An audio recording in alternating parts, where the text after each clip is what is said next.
You'll hear a conversation. First, you have some time to look at questions 1 to 10.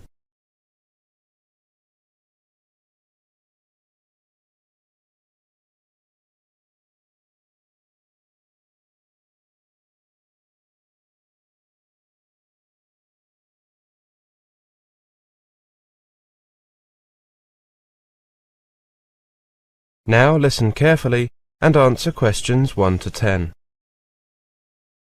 Good morning, Heathrow Airport Lost Property Office. How can I help you? Good morning. I lost a briefcase at your airport yesterday and would like to report it, please. Certainly, sir. Could you give me a brief description, please? Of course. It's a very light brown briefcase, about 50 centimetres wide and 30 centimetres high. It's quite distinctive because it has a bright red clasp on the front and red trimmings. The handle is black. My initials AEJ are on the clasp. Ah, just a minute, sir. I remember a briefcase matching that description being handed in yesterday. At about what time did you lose it? My flight arrived from Sydney just after 3 in the afternoon. I had taken the briefcase onto my flight as hand luggage. After disembarking, it would have been almost 4 o'clock when I picked up my check-in luggage and left my briefcase at the carousel. It was so foolish of me. Yes, here is the logbook. I'll just check that it's here. Do you have a pen and paper? You'll need to write down a few things to remember for when you claim your briefcase. I'll just get that while you're checking. Hello, are you there? Yes, is my briefcase there? It is. When you come to claim it, you'll need to tell whoever is on duty the lost property number. That's EDV 758. Have you got that? EDV 758, got it. You'll also need to bring some identification with you, something with your photograph on it. Most people present their passport. Yes, of course. I'm flying to Austria next week, so I'll pick it up then. That'll be fine. You'll have your passport with you, no doubt, so that can serve as identification. My flight is in the evening, so I won't be at the airport until 7 o'clock at the earliest. Will the office be open at that time? Yes, sir. We're open until 6. Sorry, I mean from 6 in the morning until midnight, every day.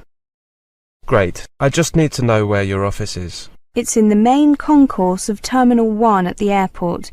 Will you be coming by taxi, by car? I'll be arriving by underground. OK, in that case, get off at the stop for Terminal 1. Go up the escalator to the main concourse. At the top of the escalator, turn left and you'll see a large departures board, an electronic one. If you face this, you should see our office off to the right, in the corner.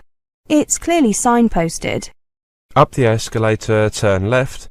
Off to the right of the departures board, got it. Thank you very much for your help. That's what we're here for. I only wish we could return all the items we get handed in to us. I guess you get dozens of items every day. Yes, we've built up quite a collection. What happens to the things that remain unclaimed, if you don't mind my asking? Not at all. We keep each item for a minimum of 3 months. Twice a year, in June and December, we have a sale. The proceeds from the sale in June go towards the keep of the office, and the proceeds from the December sale go to a children's charity. The sales are by auction and attract a lot of interest from passengers and staff, as well as from the general public. How interesting. One final thing. Who handed in my briefcase? It would be nice to thank them personally. I'm afraid there's no record of that, sir. What a pity. Well, thank you very much for your help. Goodbye. Goodbye. That is the end of section 1. You now have half a minute to check your answers.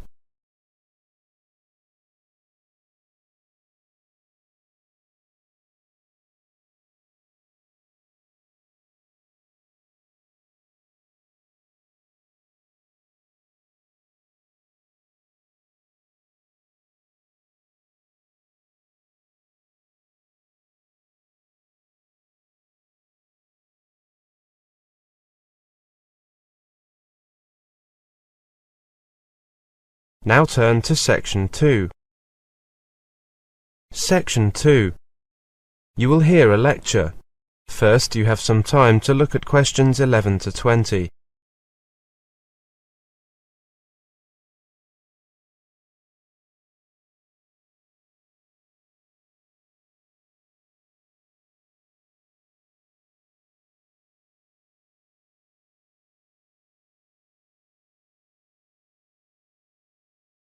Now listen carefully and answer questions 11 to 20.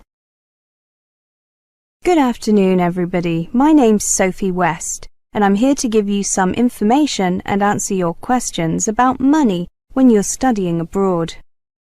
To obtain any form of entry clearance into the country where you wish to study, you will need to prove that you have enough money to cover your tuition, accommodation fees, and living expenses. Therefore, you need to arrange all your funding ahead of time. Start by working out how much money you will need. I believe that you will be having a presentation on that topic later this week, so I won't go into detail about it now. If you are hoping for a scholarship to help pay for your studies, then start making inquiries and applications now. The chance of arranging a bursary or scholarship or major funding after arrival is minimal, so it is essential to apply before you leave home. To find out what scholarships are available, you can contact the university you intend to study at and the Ministry of Education in your own country for further information. Let's look at possibilities for moving your money abroad. It is very risky to carry large amounts of cash when you're travelling. When the time comes to travel abroad, plan to take just enough cash to meet your immediate needs and send the rest of your funds by another method, such as international money order, bank draft, electronic transfer, or telegraphic transfer. Let's go through those one by one, shall we? You can buy an international money order before you leave, and then when you get to the country you're going to study in, you can pay it directly into your bank account. You can also exchange international money orders for cash at certain places. Remember to take your passport with you when you do this. A bank draft is similar to an international money order, except that you can only pay it into a bank account. You cannot exchange it for cash. Ask to have it made out to you in the local currency and draw on a local bank. That way you will not pay a commission fee when you pay it into your account, and the funds will take less time to clear.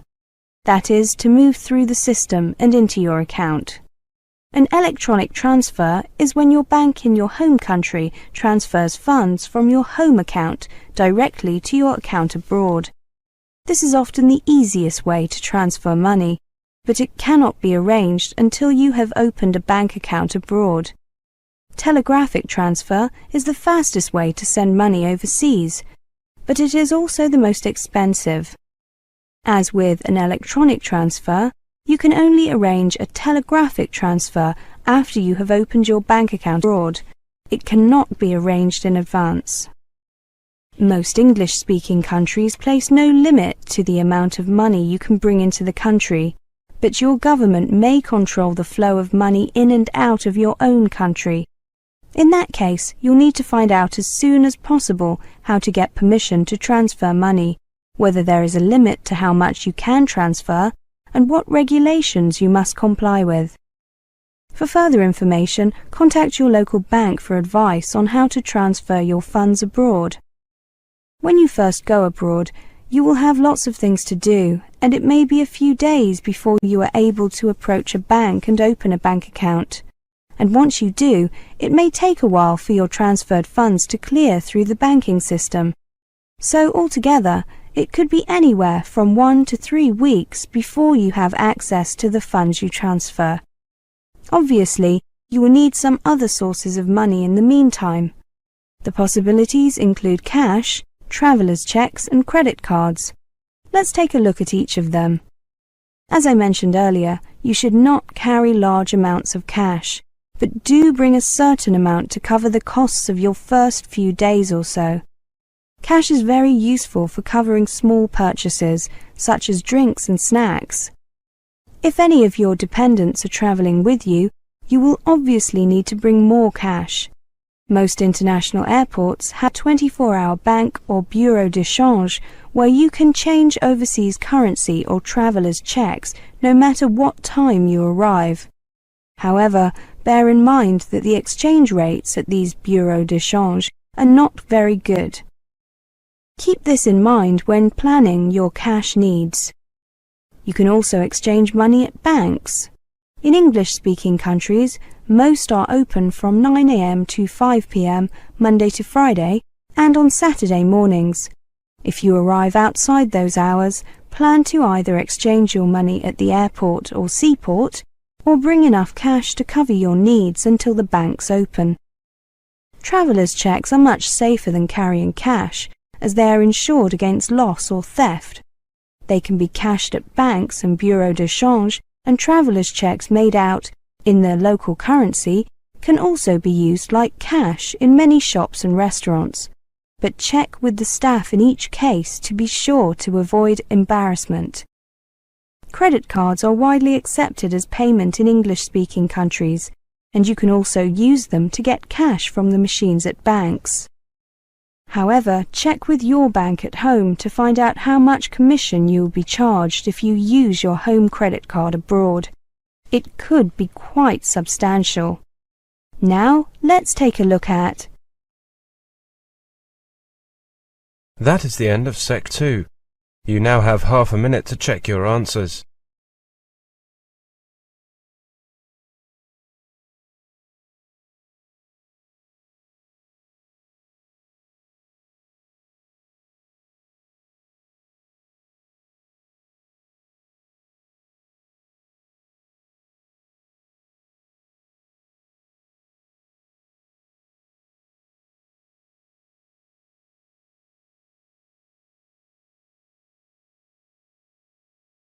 Now turn to Section 3.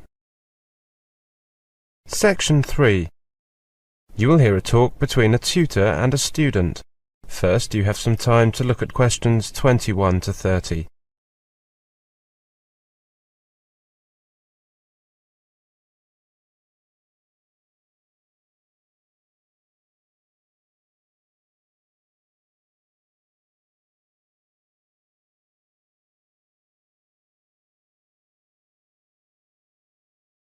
Now listen carefully and answer questions 21 to 30. Good morning. I'm here for our meeting about creating lesson plans. Ah, yes, bang on time. Come in and take a seat. Now, didn't I ask you to prepare something? Yes, you did. You asked me to think of the possible uses for a lesson plan.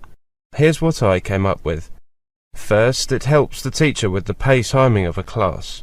Second, it creates a focus for the teacher and also for the students. Third, it shows everyone what material is being covered, needs to be covered, or has been covered. That's particularly useful if you have a strict syllabus to follow. However, there does seem to be a need for a balance between covering material and choosing when to let a class flow and let students carry on an activity if it's leading to learning. Yes, that's certainly true. Anything else? It gives clear aims to the students and to the teacher. I think it's worth remembering that there are two perspectives to consider in the learning process. It also serves as a reminder for teachers to put aims first and materials second, rather than vice versa. Those are the 5 I came up with. I think that you've got the most important, the key points. I can add another 5. A lesson plan also helps to highlight potential student problems and creates an opportunity to find a solution. Second, it brings cohesion and coherence to a lesson. Third, it clearly shows the interaction between teacher and student, or at least the expected interaction. As we both know, lesson plans don't always go according to plan. A lesson plan also clearly shows something else, the distribution of time spent on different skills. This can really show if your speaking or writing class is really about speaking or writing. And finally, it serves to remind you what materials you have to take into class. Thank you. I've made a note of those points. Take a look at this incomplete lesson plan. Do you have any ideas about what could be added to each section? Let's see. The students are at low intermediate level, and the lesson will last for 50 minutes. The students are academic ones, staying in Australia for 3 months to improve their spoken English. The aim of the class is to elicit reading comprehension and speaking abilities for storytelling, as well as to practice the present simple and the past simple tenses. Can you think of any personal aims that the teacher may have? Perhaps one could be to avoid excessive instructions. That's a good suggestion. What assumptions would you make if you were the teacher? I'd assume that the students could understand the instructions. The topic is extreme sports. Perhaps I'd assume that they do not understand some of the vocabulary related to those sports. For example, the difference between mountain climbing and rock climbing. So that would qualify as an anticipated problem? Yes, it would. And what solutions would you suggest? Solutions? Perhaps one solution would be to elicit the difference from students via questioning. Yes, that would work. Given their level, the students should be able to provide some answers to that, using fairly basic vocabulary. At the bottom, you can see a list of aids: textbook, blackboard, chalk eraser, pictures of rock climbing and mountain climbing. The pictures will help to explain the vocabulary. A picture dictionary can be very useful in such situations. By the way, when I write the name of any textbooks I'm using, would you suggest that I add some details? You mean like the publisher and page numbers? Yes. I would certainly note down the page numbers. It's probably a good idea to add the author, but probably not necessary to add the publisher. Mind you, if other people are going to see your lesson plan, it might be a good idea, because they might want the book themselves. Knowing the publisher makes it easier for them to find it. Do you recommend keeping lesson plans? Having stored plans for years, it has become clear to me that no two classes are exactly alike, and this limits the potential for recycling lesson plans. However, one suggestion I can make is that you keep your ideas rather than necessarily the whole plan. These can be kept on postcards that are organised by topic, perhaps with cross-references for level, skill or structure, and then kept for easy access. This is really easy if you do it on a computer. Can you recommend any books for helping creation of lesson plans? My favourite book is Lesson Plans from Nothing by John Davis. You can get it from the bookstore on campus. If you're interested in knowing how others do their lesson plans, or just simply need a lesson plan now, because you have no time, try these websites. That looks like a useful list. Thank you very much. That is the end of section 3. You now have half a minute to check your answers.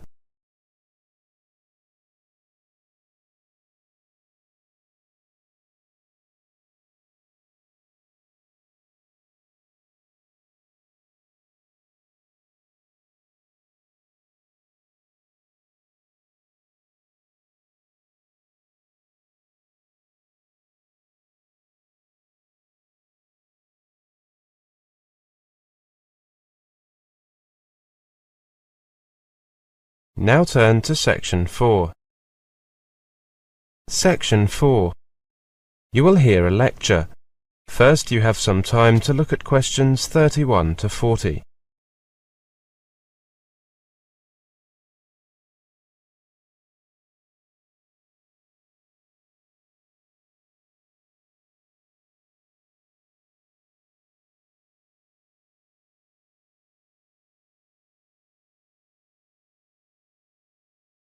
Now listen carefully and answer questions 31 to 40. More and more American parents are becoming interested in having their children learn Chinese. This is not only a case of having their children attend private classes or of schools teaching the language instead of or in addition to the West European languages that are traditionally studied in the States, like Spanish, French and German. Oh no! Studying geometry can be taxing for any 10-year-old, but a select number of American schools Children are not only learning about angles, they're doing it in Chinese. This select number of schools is growing, since Chinese is a hot language thanks to China's surging economy and growing world clout. Even children as young as 6 are honing their Chinese at school, motivated by a mix of parental prodding and their own desire to do something different. I went to see one of these schools, and it really is amazing when you walk into a kindergarten classroom and the children are understanding what the teacher is saying, and it's all in Chinese. Half of the time, the kids aren't even aware that the teacher is speaking a different language. They just fall right into it. The United States has declared this year to be the Year of Languages, although few Americans are aware of the designation. According to a survey by the Language Association, more college students are studying foreign languages than ever before. Enrollment in Chinese has risen by 20% over the past 3 years. The 1.4 million students learning 15 leading languages represents a 17% increase over the same period. However, only 9.3% of Americans are able to speak a second tongue, compared to 52.7% of Europeans, according to the Census Bureau. At first glance, weighty national priorities take a back seat to the fun of cultural exchange at Potomac Elementary. Hallways are festooned with Chinese art and learning aids, such as stuffed animals labeled with Chinese names. Children sing Chinese folk songs and American nursery rhymes in Chinese. In the 5th grade immersion class, songs and games come only after a rigorous vocabulary drill and lessons on triangles and trapezoids, all taught in Chinese. The students are good at listening and do pretty well at reading, but writing is their weak point, according to the class teacher, who has a PhD in education and was a teacher in his native Beijing.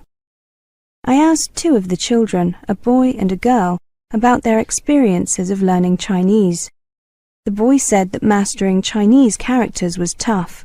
When I asked why, he said that he finds the writing particularly hard because you have to do the strokes in the right order. The girl said that learning Chinese is cool and that she is starting to catch on to the complex writing system of characters that contain elements of meaning and sound.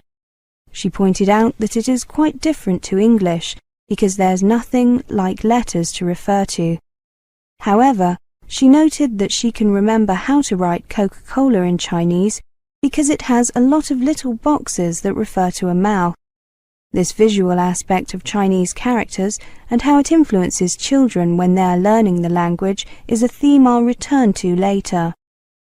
Even though it is clearly the parents who are pushing for more Chinese classes, my research revealed that they are not usually pushing their children too hard, which I think is a good thing.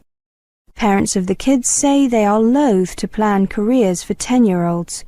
To quote one of them, "Even if my child doesn't use her Chinese going forward, she's learned so much about another culture." Some of the parents are encouraging their children, directly or indirectly, by taking night classes in Chinese. This has been proven to be a great motivator. If children see their parents learning something, they will usually take an interest in learning it too, or at least take a greater interest in learning generally. Dreams of selling Coca-Cola and other American products to China have helped drive the interest in Chinese studies. According to the Language Association, 640 U.S. colleges offer Chinese programs, while 102 schools from kindergarten to 12th grade teach Chinese. Teaching Chinese is also of keen interest to the U.S. government, which launched the National Education Program in 1994 to fund university studies of languages of key world regions, including East Asia and the Middle East. In 2002, the NEP announced that it was placing particular emphasis on programs to teach Arabic, Chinese, Korean and Russian. I spoke to some students who had just started learning Chinese here at this university. All of them had learnt Chinese since the age of 11, and some had started even earlier. Student A said he had started learning Chinese 8 years ago because he thought it would be pretty fun. However, as he began contemplating college, he recognized that there were good opportunities for employment in China upon graduation. As he said, China is expanding fast, and now they need services, including lawyers and business people. Student B said that she wants to follow her father and start her own business and have an office in China. Student C said that he thought his studies would bring national gain as well as personal achievement. To quote him, "When a lot of kids like us grow up and hopefully are able to speak Chinese and get a job with businesses who are trading and doing business with China, it will be a big leap for our country." That is the end of section 4. You now have half a minute to check your answers.